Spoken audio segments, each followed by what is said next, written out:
आज तक तो हम लोग यही पढ़े थे कि मीडिया लोकतंत्र का चौथा स्तंभ है और मीडिया अक्सर विपक्ष के साथ होता है।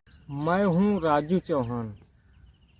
तो राजनीतिक विचारधारा में ना ये सॉफ्ट और हार्ड नहीं कहना चाहिए, ये मीडिया के द्वारा गढ़ा गया टर्म है।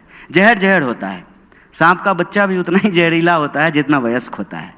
और हम लोग कोई क्रीम थोड़ी बेच रहे हैं मैडम, कि मुंह में लगाने का अलग क्रीम, तलवा में लगाने का अलग क्रीम, ये थोड़ी होता है। दोस्तों, आप देख रहे हैं story by Raju YouTube channel. कि कीचड़ से कीचड़ को नहीं साफ किया जाता है। भाजपा से वो को हराने के लिए हमको भाजपा जैसा हो जाने का जरूरत नहीं है। मीडिया के बारे में आज तक हम लोग यही जानते समझते आए थे कि मीडिया निष्पक्ष होता है। उसको उतनी ही खुशी होगी जब बीजेपी जीतेगी और उतनी ही खुशी होगी जब कांग्रेस जीतेगी। सरकार किसी भी की हो, सवाल पूछना है, प्रधानमंत्री कोई भी हो, उनसे प्रश्न करेंगे। इतनी सी तो बात कह रहे हैं, लेकिन आप भी टची हो रहे हैं, बुढ़ा मान जा रहे हैं। कोई टची नहीं हो रहा है, आप चिंता ना करें। भारत है। रेवंत रेड्डी सीएम बने हैं वो तेलंगाना के, और उन्होंने कहा आपको खुशी हुई भैया जानकारी जरूर, हमने उनका सबसे पहले इंटरव्यू किया था। आप निष्पक्ष हैं तो आपको खुशी हुई पवन जी उस समय पता नहीं टीवी देखते नहीं देखते। रेवंत रेड्डी जी का पहला इंटरव्यू मैंने ही किया होगी कि नहीं? पवन जी जब जीतेंगे आपको खुशी होगी ना? आप पवन जी को पार्टी का अध्यक्ष बनाइए। पार्टी का अध्यक्ष तो अभी बने हुए हैं, सारे फैसले ले ही रहे हैं वो मीडिया के। मतलब वो अभी अध्यक्ष एक बने हुए हैं, बन जाएंगे भविष्य में, ऐसा क्या है? आपको इसमें भी आपत्ति में? नहीं बिल्कुल नहीं। नहीं, कन्हैया जी, अंजना जी आज निष्पक्ष हैं और आज हमको आज निष्पक्ष है नहीं, हम लोग सदा निष्पक्ष हैं। हाँ, रेवंत रेड्डी सीएम बने जी, और आपके युवा नेता वहां पर वो, हालांकि एबीवीपी से शुरुआत की थी उन्होंने, गौ पूजा करते हुए वो वोटिंग वाले दिन गए और ये किए। कांग्रेस के जो रीजनल लीडर्स हैं वो सॉफ्ट हिंदुत्व को अपना रहे हैं, क्योंकि बीजेपी हिंदुत्व, राष्ट्रवाद और अब तमाम जितनी भी स्कीम्स हैं, चाहे वो लाडली बहना स्कीम हो, 450 में सिलेंडर हो, ये तीनों को मिलाकर जनता के बीच में पहुंच रही है। तो आपके क्षेत्रीय नेता सॉफ्ट हिंदुत्व को, चाहे वहां पर हनुमान जी का मंदिर बनाना हो कमलनाथ जी का, या फिर एक यात्रा हनुमान जी के लिए निकालनी हो, या फिर धीरेन्द्र शास्त्री के कदमों में जाकर ये कहना हो कि हिंदू राष्ट्र होना चाहिए, मुस्लिम, क्या कांग्रेस के लिए भी एक बड़ा मैसेजिंग है कि अल्टीमेटली आपको ये कॉकटेल अब इंडिया में बनाना पड़ेगा। Hindu majoritarianism is to stay. देखिए, आप माने इस देश की आध्यात्मिक परंपरा को कॉकटेल कह रहे हैं, ये तो ठीक बात नहीं है। इस देश में ज़्यादातर लोग हिंदू हैं, हिंदू रीति रिवाज को मानते हैं। यहाँ ही हम लोग 3 लोग बैठे हुए हैं, तो क्या प्रैक्टिस करते हैं उसको छोड़ दीजिए, लेकिन सबके नाम से ही पता चल रहा है कि हिंदू हैं। मेरा तो नाम कन्हैया है, आपका अंजना है, अंजनी पुत्र पवन सुत नामा। तो कहने का पॉइंट ये है कि जब आप इसको एक राजनीतिक दल या विचारधारा से जोड़ते हैं तो उसमें एक फर्क होता है। जैसे हर पुरुष पुरुषवादी नहीं होता है, वैसे ही हर हिंदू जो उस आध्यात्म में भरोसा करता है, जीने के तरीके में भरोसा करता है, पाप पुण्य से ही स्वर्ग नरक को मानता है, वो भी जो है ना हिंदूवादी नहीं होता है। ये एक राजनीतिक विचारधारा है। अगर आप राजनीतिक विचारधारा की बात कर रहे हैं, अगर मैं सही हूँ, तो राजनीतिक विचारधारा में ना ये सॉफ्ट और हार्ड नहीं कहना चाहिए, ये मीडिया के द्वारा गढ़ा गया टर्म है। जहर जहर होता है, सांप का बच्चा भी उतना ही जहरीला होता है जितना वयस्क होता है। और हम लोग कोई क्रीम थोड़ी बेच रहे हैं मैडम, कि मुंह में लगाने का अलग क्रीम, तलवा में लगाने का अलग क्रीम, ये थोड़ी होता है। एक राजनीतिक विचारधारा है वो, और वो राजनीतिक विचारधारा जिसको आपने कहा कि हिंदुत्ववादी, उसको बीजेपी रिप्रेजेंट करती है। लेकिन कांग्रेस पार्टी जो है मोदी जी, हिंदुइज्म जो इस देश का सांस्कृतिक इतिहास है, जो आध्यात्मिक परंपरा है, उसको हमेशा से मानती है। सत्यमेव जयते हमारे देश के राष्ट्रीय चिन्ह पे लिखा हुआ है, तो ये बीजेपी के पैदा होने से पहले से लिखा हुआ है ना। 1980 में बीजेपी बनी है, देश को 47 में आज़ादी मिली, 50 में संविधान लागू हुआ। तो जो भी आपको परंपरा दिखती है वो परंपरा तो चली आ रही है, और ये कांग्रेस पार्टी के बनने से भी पहले से चली आ रही है, ये गांधी जी के पहले से भी चली आ रही है। तो देश के 5000 साल के इतिहास को इस तरीके से हमको ना तू मैं की बहस में जो है रिड्यूस नहीं करना चाहिए। और कांग्रेस पार्टी ने कभी भी इस देश में किसी भी धर्म को कमतर करके नहीं आंका है। सर्वधर्म समभाव जो गांधीवादी चिंतन है उसको रिप्रेजेंट किया है। रघुपति राघव राजा राम, पतित पावन सीताराम, ईश्वर अल्लाह तेरो नाम, सबको सही बात दादा। हम सुखी, संसार सुखी तो हम सुखी। ये भारतीय चिंतन परंपरा है। मेरे ख्याल से उसको कॉकटेल आपको नहीं कहना चाहिए, ये शब्द नहीं कहना चाहिए आपको। और राजनीतिक जीत के लिए हम कहते हैं कि रणनीति जब हम बना रहे हों तो एक बात का खास ध्यान रखना चाहिए कि कीचड़ से कीचड़ को नहीं साफ किया जाता है। भाजपा को हराने के लिए हमको भाजपा जैसा हो जाने का जरूरत नहीं है। रही बात जनता की, तो जनता के जीवन में धर्म उसका एक पक्ष होता है। किसी भी धर्म का कोई व्यक्ति हो, भूख सबको लगती है, डर सबको लगता है, घर की जरूरत सबको होती है, नौकरी सबको चाहिए होता है। ये जो एक नया सगुफा आज के दिन में छोड़ा गया है ना, कि अपना सीना मत देखो, पेट और पीठ जो है ना दोनों सटक करके एक हो गए हैं, प्रधानमंत्री का सीना नाप रहे हैं। आसपास जो घटनाएं घट रही हैं उसको नहीं देखेंगे, नाली में ढक्कन नहीं है वो नहीं देख रहे हैं, स्कूल में टीचर नहीं है वो नहीं देख रहे हैं, सड़कें नहीं बनी है, अनाज जो है लोगों को खाने के लिए नहीं मिल रहा है, लोग भूख से सो रहे हैं। पढ़ने लिखने के बावजूद, अंजना जी बधाई हो आपको, आप जो है जामिया से पढ़ करके इतने बड़े चैनल में इतनी बड़ी एंकर बन गई। आज जो आपके जूनियर हैं जो पढ़ रहे हैं, दर दर भटक रहे हैं बेचारे, उनको नौकरियां नहीं मिल रही है। एलुमनाई मीट में जाइएगा तो पूछिएगा, 45 साल में देश में सबसे ज्यादा बेरोजगारी है। ये सवाल है, इस सवाल पे हमको बार बार आना पड़ेगा। अलग बात है कि जो पवन जी थोड़ा तल्ख हो जा रहे हैं, लेकिन उनका रंज इसी बात से है। आपने कहा ना कि हम ऑब्सेस्ड हो रहे हैं पवन जी हमसे, आपसे ऑब्सेस्ड नहीं हो रहे हैं। सवाल ये है कि मीडिया के बारे में आज तक हम लोग यही जानते समझते आए थे कि मीडिया निष्पक्ष होता है।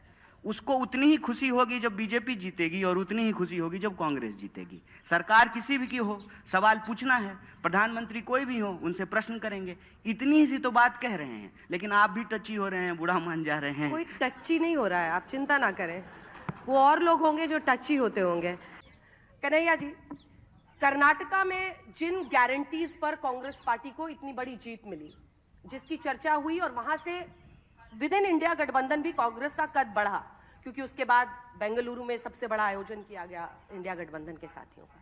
ये कांग्रेस की जो गारंटीज थी कर्नाटक में, वो मोदी की गारंटी कब बन गई, क्यों बन गई और कैसे सफल हो गई 3 राज्यों में? आपके प्रश्न का जवाब मैं दूंगा। सबसे पहली बात तो ये कि आप बार बार ये कह रहे हैं कि हमने कांग्रेस पार्टी के 3 नेताओं को बुलाया है, तो अब 3 बुलाएं, 6 बुलाएं, 60 बुलाएं, लेकिन अगर हम एक पार्टी के नेता हैं तो हम सबसे एक ही सवाल पूछा जाएगा। ऐसा तो होगा नहीं कि पवन जी से अलग सवाल पूछा जाएगा, हमसे अलग सवाल पूछा जाएगा, और हमारा जवाब भी एक ही होगा। बड़े लॉलीपॉप दिखाकर। और दूसरी बात आपने कहा कि मीडिया पे दोष मत मढ़िए, बिल्कुल ठीक बात है।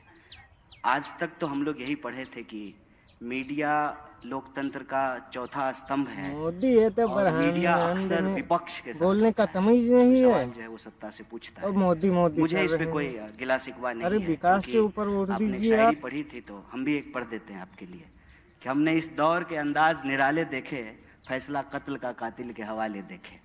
तो कोई बात नहीं है, ये वक्त की बात है, और बिल्कुल आप पे कोई दोषारोपण नहीं है, गिला शिकवा नहीं है। और आपने कहा कि कांग्रेस पार्टी हार गए, आप बीच में ये भी कहा आपने कि राहुल गांधी हार गए। कांग्रेस पार्टी हारे, राहुल गांधी हारे, ये 2 अलग अलग चीज नहीं है, एक ही बात है। पार्टी की जीत में राहुल जी की जीत है, पार्टी नहीं होना चाहिए, राहुल जी की हार है। राहुल जी की जीत से जो है पार्टी की जीत जुड़ी हुई है, ये अलग अलग चीज नहीं है। और इस बात में कोई दो राय नहीं है कि संख्या बल के हिसाब से हम देखें तो परिणाम जो है हमारे पक्ष में नहीं है। और आपने बिल्कुल सही आंकड़ा दिया है कि जो हिंदी पट्टी है उसके ज़्यादातर राज्यों में बीजेपी की सरकार है, बिल्कुल ठीक बात है, फैक्ट है। सवाल ये है कि इस देश में भारतीय राष्ट्रीय कांग्रेस एक पार्टी है जो कई सालों तक सत्ता में थी, सरकार में थी। उससे पहले जो है आज़ादी के आंदोलन में हिस्सा ली, देश को आज़ादी दिलाई, और अभी विपक्ष में है। ये एक स्वाभाविक प्रक्रिया है, जो खेलता है तो कोई हारता है, कोई जीतता है, इसमें कोई दुर्भावना वाली बात नहीं है। लेकिन मैं आपको इन सब चीज़ों के अलावे विशेष रूप से इस बात का धन्यवाद देना चाहता हूं कि आप गारंटी शब्द लेकर के आए, और जो प्रश्न आप हमारे दोनों वरिष्ठ नेताओं से पूछ रहे थे, और पवन जी को बोलने का हमसे ज़्यादा बिल्कुल हक है क्योंकि वो हमारे मीडिया चेयरपर्सन हैं, मीडिया डिपार्टमेंट को हेड करते हैं, तो स्वाभाविक रूप से उनको ज़्यादा बोलना चाहिए। लेकिन हम आए हैं यहाँ पे इनके साथ इसलिए कि हमारे पास आज इस देश को देने के लिए एक अल्टरनेटिव है, एक मॉडल है। और आपने चाहे मतलब ट्रोल करने के लिए ही सही या आरोप लगाने के लिए सही, आपने एक बड़ी अच्छी शब्द का इस्तेमाल किया कि कांग्रेस पार्टी की गारंटी की वजह से कर्नाटका में हमको जीत मिली। तो वो जो गारंटी थी वो मोदी जी की गारंटी कैसे बन गई? और मेरा ये मानना है कि कांग्रेस पार्टी ने इस देश में एक टेम्पलेट सेट किया है। टेम्पलेट ये सेट किया है कि इस देश में सरकार और जनता के बीच में एक संबंध है। संबंध ये है कि जनता सरकार को टैक्स देती है और सरकार बदले में जनता को सुरक्षा, उसके जो है रोजी रोटी, कपड़ा, मकान, इन तमाम चीज़ों को मुहैया कराती है, व्यवस्था कराती है। धीरे धीरे ऐसा माहौल बनने लगा था देश में कि हम लोग टैक्स तो दे रहे हैं, लेकिन सरकार क्या देगी ये तय नहीं हो पा रहा था। नहीं था। और मुझे बड़ी इस बात की खुशी है कि जीत किसी की हुई हो, मुख्यमंत्री कोई बना हो, लेकिन एक बात हम सबको मुक्त कंठ से स्वीकार करना चाहिए कि एक बार फिर से लोक कल्याण, वेलफेयरिज्म इस देश की राजनीति के केंद्र में आया है। पहले क्या था ना कि दिन भर हिंदू मुसलमान की बहस में रोजी रोटी, कपड़ा, मकान कहीं छुप जा रहा था। अब तो ये बहुत अच्छा हुआ ना अंजना जी कि हमने कहा कि हम 500 में सिलेंडर देंगे, मोदी जी ने कहा कि हम 450 रुपया में देंगे। तो अब विपक्ष की तरह जो है हमारे पास ये काम है कि कल को हम सिलेंडर लेकर के दिल्ली की सड़कों पे जाएं और मोदी जी से पूछें कि आप चुनाव के वक्त बोले थे कि हम 450 में सिलेंडर देंगे, तो कब दीजिएगा? ये है देश को आगे ले जाने वाली बात, ये है सकारात्मक राजनीति। कि अगर हम इस देश में एक टेम्पलेट सेट कर रहे हैं कि हम बोल रहे हैं कि अगर इस देश में एमपी को, यहाँ हमारे मेंबर ऑफ पार्लियामेंट बैठे हुए हैं, अगर उनको पेंशन मिल सकता है तो इस देश में कांस्टेबल को कहीं नहीं क्यों नहीं मिल सकता है, टीचर को क्यों नहीं मिल सकता है, जो सरकारी नौकरियां करते हैं उनको क्यों नहीं मिल सकता है? अब ये टेम्पलेट सेट हो रहा है कि हम कह रहे हैं कि अगर आप इस देश के बड़े कॉर्पोरेट का कर्जा माफ कर सकते हैं, 10,60,000 करोड़ रुपया आपने माफ किया है, और आपने किसान निधि के तहत 2,60,000 रुपया किसानों को दिया है, तो ये बेईमानी क्यों? देश के मुट्ठी भर जो है उद्योगपतियों को, व्यापारियों को आप 10,60,000 करोड़ रुपया दे रहे हैं और देश के किसानों को मात्र 2,60,000 करोड़। तो मेरा मानना है कि जीत किसी की भी हो, अल्टीमेटली इस चुनाव में और इस चुनाव के बहस में एक एजेंडे की जीत हुई है। और ये वो एजेंडा किसका है? वो एजेंडा है सरकार के तौर पे आपकी जिम्मेवारी क्या है, जनता के तौर पे किसकी भागीदारी हो रही है और किसकी भागीदारी नहीं हो रही है। महिलाओं को चाहे डायरेक्ट कैश ट्रांसफर हो, उनका खाता खुलना हो, सबको पक्का मकान दिलाना हो, 5 किलो अनाज हो, तो ये तो पुराने नेता हैं कांग्रेस के, आपको बताएंगे। इसमें से कोई ऐसी योजना नहीं है जिसकी नींव कांग्रेस पार्टी के द्वारा नहीं रखी गई। इंदिरा आवास योजना के तहत गरीबों का पक्का मकान बनाया जाता था, पीडीएस सिस्टम के तहत जो है गरीबों को जो है अनाज दिया जाता था, और डायरेक्ट कैश ट्रांसफर करने के लिए इस देश में आधार की योजना लाई गई। पहली बार ऐसा हुआ कि बायलेटरल एंट्री से कांग्रेस पार्टी एक ब्यूरोक्रेसी का सिस्टम लेके आई कि हम आधार कार्ड बनवाएंगे, सबका खाता खुलवाएंगे और डायरेक्ट कैश ट्रांसफर करेंगे। और मैं आपको याद दिला दूं कि 2019 में कांग्रेस पार्टी का जो एजेंडा था उसमें राहुल जी ने बार बार एक योजना की बात की थी, उन्होंने न्याय की बात की थी कि पूरी दुनिया में जब यूनिवर्सल इनकम की बात हो रही है, अगर हम ये कह रहे हैं कि दुनिया के में भारत जो है फास्टेस्ट ग्रोइंग इकोनॉमी है, 5 ट्रिलियन की इकोनॉमी हम बन जाएंगे, तो फिर हमको ये देखना पड़ेगा कि धन का बंटवारा क्या है। जैसे अगर हम ये देखेंगे ना, अगर हम आज तक चला रहे हैं मान लीजिए, या ललन टॉप चला रहे हैं, तो अंजना जी को कितना सैलरी मिल रहा है, और अंजना जी का दफ्तर साफ करने वाला जो स्वीपर है उसको कितनी सैलरी मिल रहा है। एक अंजना जी की सैलरी में कितने ड्राइवरों को सैलरी मिल सकता है।